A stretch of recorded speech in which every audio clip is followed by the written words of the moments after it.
DNA में अब हम दुनिया की सबसे महंगी करेंसी बिटकॉइन का विश्लेषण करेंगे।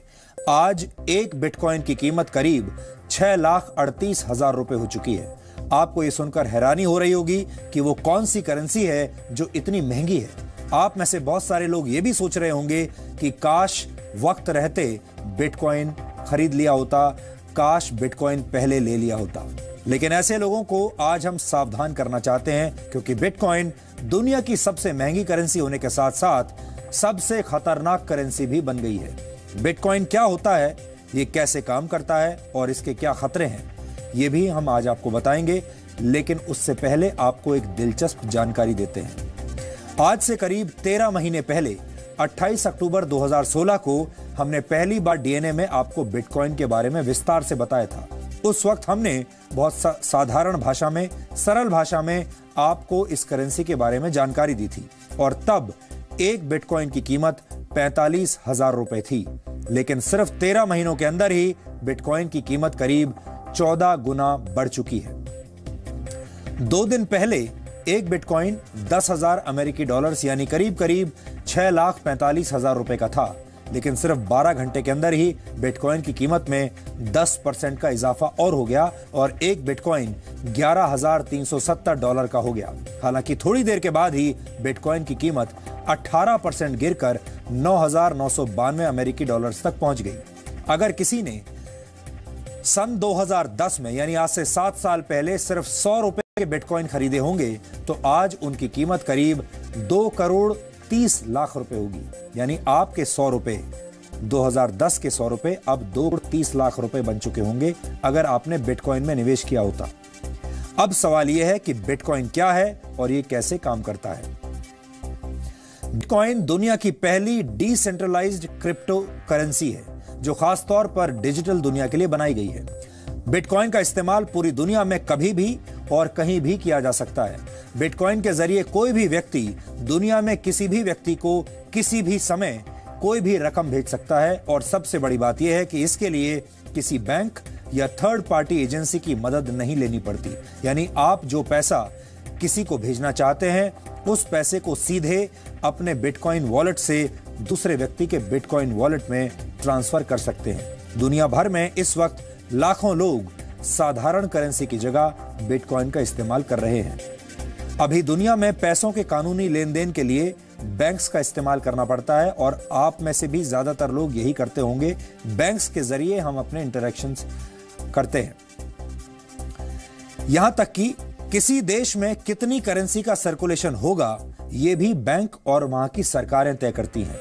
लेकिन बिटकॉइन एक ऐसी व्यवस्था है जिस पर किसी भी एजेंसी या सरकार का कोई नियंत्रण नहीं है और यही बात इसे सबसे खतरनाक बनाती है। बिटकॉइन के तहत लेन देन सीधे 2 लोगों के बीच होता है। यह लेन देन पूरी तरह से एनक्रिप्टेड होता है, इसलिए आप इसे सुरक्षित कह सकते हैं। लेकिन इसका दूसरा पहलू यह है कि इसका इस्तेमाल करने वाले अपराधियों को ट्रेस करना बहुत मुश्किल काम है। अब आपको बताते हैं कि बिटकॉइन की अर्थव्यवस्था कैसे काम करती है। बिटकॉइन की शुरुआत आज से 8 साल पहले 3 जनवरी 2009 को सतोशी नाकामोतो नाम के एक प्रोग्रामर ने की थी।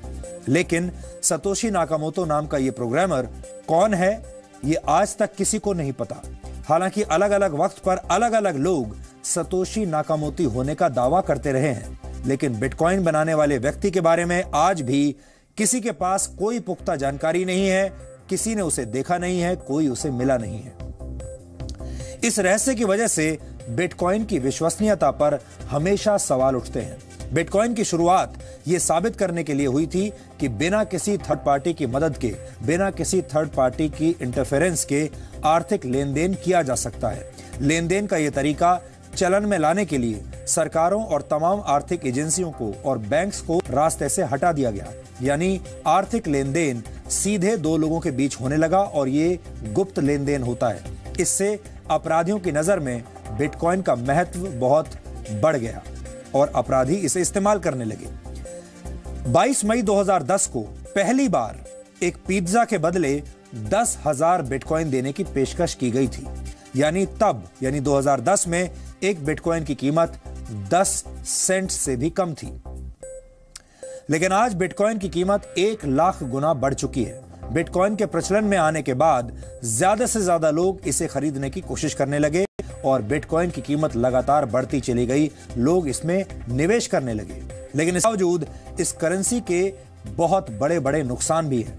बिटकॉइन में निवेश करना एक बहुत बड़ा खतरा है, क्योंकि बिटकॉइन को रेगुलेट करने वाली कोई अथॉरिटी, कोई एजेंसी, कोई सरकार, कोई बैंक नहीं है। भारत में बॉम्बे स्टॉक एक्सचेंज या नेशनल स्टॉक एक्सचेंज में लिस्टेड कंपनियों को रेगुलेट करने के लिए अथॉरिटीज हैं। जब भी आप स्टॉक मार्केट में पैसा लगाते हैं तो उसे रेगुलेट करने के लिए हमारे देश में अथॉरिटीज हैं। आप अपनी शिकायत लेकर सेबी यानी securities and exchange board of India के पास जा सकते हैं। अगर आप बैंक के जरिए कोई ट्रांजैक्शन करते हैं और बीच में आपकी रकम कहीं खो जाती है या कोई और धोखाधड़ी होती है, तो आप बैंक से सवाल पूछ सकते हैं, आपकी सुनवाई होगी, आप अदालत में जा सकते हैं, आप पुलिस के पास जा सकते हैं। लेकिन बिटकॉइन के मामले में अगर कोई भी विवाद या गड़बड़ी हो जाए तो आपका पैसा कभी वापस नहीं आएगा और डूब जाएगा और आप किसी से शिकायत भी नहीं कर पाएंगे। लालच में आकर अगर आपने बिटकॉइन में ज्यादा निवेश किया है तो हो सकता है कि आपके जीवन भर की जमा पूंजी कभी आगे चलकर डूब जाए और उसकी कोई सुनवाई नहीं होगी, कोई शिकायत दर्ज नहीं की जाएगी। बहुत सारे देशों ने बिटकॉइन को मान्यता नहीं दी है, यानी सरकारों ने इस करेंसी को अप्रूव नहीं किया है। ऐसे में अगर बिटकॉइन के जरिए कोई धोखाधड़ी हो जाए तो उसकी कोई सुनवाई नहीं है, क्योंकि इस करेंसी की कोई जवाबदेही नहीं है। ये ऐसी करेंसी है जो आप ये भी नहीं जानते जिसके बारे में कि ये करेंसी बनाने वाला है कौन। दुनिया भर के अपराधी इसी करेंसी का इस्तेमाल करते हैं। ऐसे में बिटकॉइन अपराध को भी काफी बढ़ावा दे सकता है, क्योंकि इससे अपराधियों के लिए गैर कानूनी काम करने और ज्यादा आसान हो जाएंगे। बिटकॉइन के साथ एक और खतरा यह भी है कि इसकी वैल्यू तेजी से बढ़ रही है और तेजी से ही कम भी हो रही है। हम आपको बता चुके कुछ घंटों के अंदर ही एक बिटकॉइन की कीमत 11,370 अमेरिकी डॉलर से घटकर 9,292 अमेरिकी डॉलर्स हो गई। इसका सीधा सा मतलब है कि बिटकॉइन एक अस्थिर करेंसी है और ये स्टेबल नहीं है और पूरी दुनिया को इससे सावधान रहना चाहिए। कहीं ऐसा ना हो कि आपके खून पसीने की कमाई जरा से लालच में बर्बाद हो जाए। हमारे बहुत सारे दर्शकों ने हमें बिटकॉइन को लेकर अपने कई सवाल भेजे थे और हमारे बहुत सारे दर्शक ये जानना चाहते थे कि उन्हें बिटकॉइन में निवेश करना चाहिए या नहीं, क्योंकि वो तमाम तरह की खबरें अखबारों में पढ़ रहे हैं, सोशल मीडिया पर पढ़ रहे हैं और खबरें पढ़ने के बाद उन्हें ऐसा लग रहा था कि कहीं ऐसा तो नहीं कि वो निवेश का एक बेहतरीन मौका छोड़ रहे हैं, उससे चूक रहे हैं। और इसीलिए हमने अपने इन सभी दर्शकों के लिए ये खास विश्लेषण आज तैयार किया है।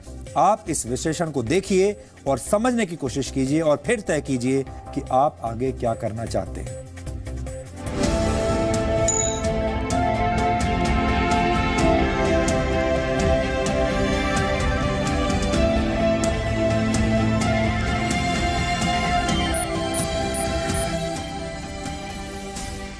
बिटकॉइन एक डिजिटल करेंसी है और एक सॉफ्टवेयर है। बिटकॉइन इंटरनेट की दुनिया से जुड़े कंप्यूटर्स के जरिए पेमेंट का नया तरीका है। बिटकॉइन एक ऐसी डिजिटल करेंसी है जो ओपन सोर्स सॉफ्टवेयर पर आधारित है, जिसका आविष्कार सतोशी नाकामोटो ने किया था। लेकिन आज दुनिया भर के हजारों प्रोग्रामर बिटकॉइन के फीचर्स को ज्यादा मजबूत और सुरक्षित बना रहे हैं।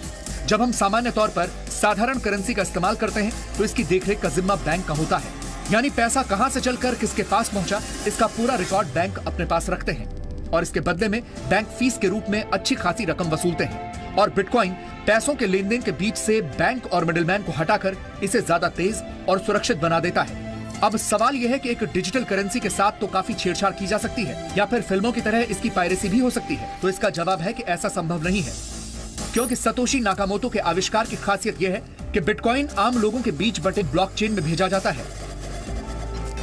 जैसे बैंक आपके पैसे का हिसाब प्लस और माइनस में रखते हैं, वैसे ही ब्लॉकचेन में हर एक बिटकॉइन का हिसाब रखा जाता है। यानी दुनिया में कहीं भी किसी भी बिटकॉइन ट्रांजैक्शन का हिसाब हमेशा ब्लॉकचेन में मौजूद रहता है। और इस ब्लॉकचेन को सुरक्षित रखने वाले लोगों को भी लेन देन पर नजर रखने के लिए और ब्लॉकचेन को सुरक्षित रखने के लिए इनाम के तौर पर बिटकॉइंस दिए जाते हैं। आप सोच रहे होंगे कि जिस बिटकॉइन के निर्माता के बारे में किसी को कुछ नहीं पता, जिस बिटकॉइन को चलाने वाले लोगों के बारे में किसी को कुछ नहीं पता, वो डिजिटल करेंसी आखिर काम कैसे करती है और बिटकॉइंस निकलते कहां से हैं? तो आपको बता दें कि बिटकॉइंस का आदान प्रदान पीयर टू पीयर तकनीक से होता है, यानी ये रकम एक कंप्यूटर से सीधे दूसरे कंप्यूटर में पहुंच जाती है। लेकिन इस लेनदेन को सुरक्षित बनाते हैं वो हजारों लोग जो अपने ताकतवर कंप्यूटर्स की मदद से इन ट्रांजैक्शन पर नजर रखते हैं और इनकी जांच करते हैं। और जो भी व्यक्ति ऐसा सफलतापूर्वक कर लेता है उसे इनाम के तौर पर कुछ बिटकॉइंस दिए जाते हैं। इसे बिटकॉइन की माइनिंग कहा जाता है। दरअसल कोड लैंग्वेज में होने वाले इस आदान प्रदान को वेरीफाई करने वाले हजारों लोग इस प्रक्रिया में बैंक के क्लर्क की तरह काम करते हैं। इन्हें माइनर्स कहा जाता है। ये लोग ट्रांजैक्शंस पर नजर रखते हैं ताकि इसका गलत इस्तेमाल न हो। लेकिन इस प्रक्रिया को पूरी करने के लिए इन माइनर्स को एक मैथमेटिकल प्रॉब्लम हल करनी होती है, और जो माइनर जितनी जल्दी ये प्रॉब्लम सॉल्व कर लेता है उसे प्रॉब्लम सॉल्व करने के बदले में बिटकॉइंस भी मिलते हैं। और इस तरह से बिटकॉइंस डिजिटल बाजार में आ जाते हैं। लेकिन बिटकॉइन की अर्थव्यवस्था का निर्माण इस तरह से किया गया है कि एक निश्चित समय के बाद बिटकॉइंस की संख्या घटकर आधी रह जाती है। शुरुआत में एक ब्लॉक से 50 बिटकॉइंस निकला करते थे। प्रति ब्लॉक बिटकॉइंस की संख्या हर 4 साल में घटकर आधी रह जाती है। इसलिए आज से 125 वर्षों के बाद यानी सन 2140 तक नए बिटकॉइंस का निर्माण बंद हो जाए। गणना के हिसाब से तब तक दुनिया में कुल 2 करोड़ 10 लाख बिटकॉइंस आ चुके होंगे। बिटकॉइन भविष्य की करेंसी है और भविष्य में खत्म नहीं हो जाएगी, इसलिए लोगों में ज्यादा से ज्यादा बिटकॉइन खरीदने की होड़ मची हुई है। असीमित पैसा घोटालों को जन्म देता है, स्कैम्स को जन्म देता है और आर्थिक मंदी की वजह भी बनता है। किसी को नहीं पता कि इस वक्त दुनिया में कितने डॉलर्स हैं, लेकिन अगले 125 वर्षों के दौरान बनने वाले बिटकॉइंस की संख्या अभी से निर्धारित है।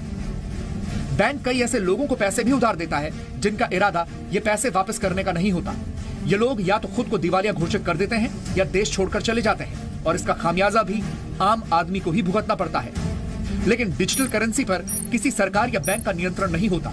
ये एक ऐसी कंप्यूटर कोडिंग है जिसके साथ घोटाला भी नहीं किया जा सकता। यह सामान्य करेंसी के पैरेलल काम करने वाली करेंसी है जिसका इस्तेमाल दुनिया में हर दिन बढ़ता जा रहा है। दुनिया की हजारों कंपनियां अब पेमेंट के लिए बिटकॉइन को स्वीकार कर रही हैं। ब्यूरो रिपोर्ट, जी मीडिया। और अगर आपको अब भी यह समझ में ना आया हो तो हम आपको एक उदाहरण की मदद से समझाने की कोशिश करते हैं। मान लीजिए कि इस महीने भारी मात्रा में गोल्ड यानी सोने की खुदाई की गई और उसे सामान्य कीमत पर लोगों में बांट दिया गया। लेकिन अगले महीने सोने की खुदाई आधी रह गई, जबकि खरीदने वाले लोगों की संख्या पहले जैसी ही है। तो ऐसे में सोने की कीमत बढ़ जाएगी, और अगर हर महीने ऐसा होता रहे तो सोचिए सोने की कीमत कितनी हो जाएगी, यानी कितनी बढ़ जाएगी। बिटकॉइन की अर्थव्यवस्था भी ऐसे ही काम करती है।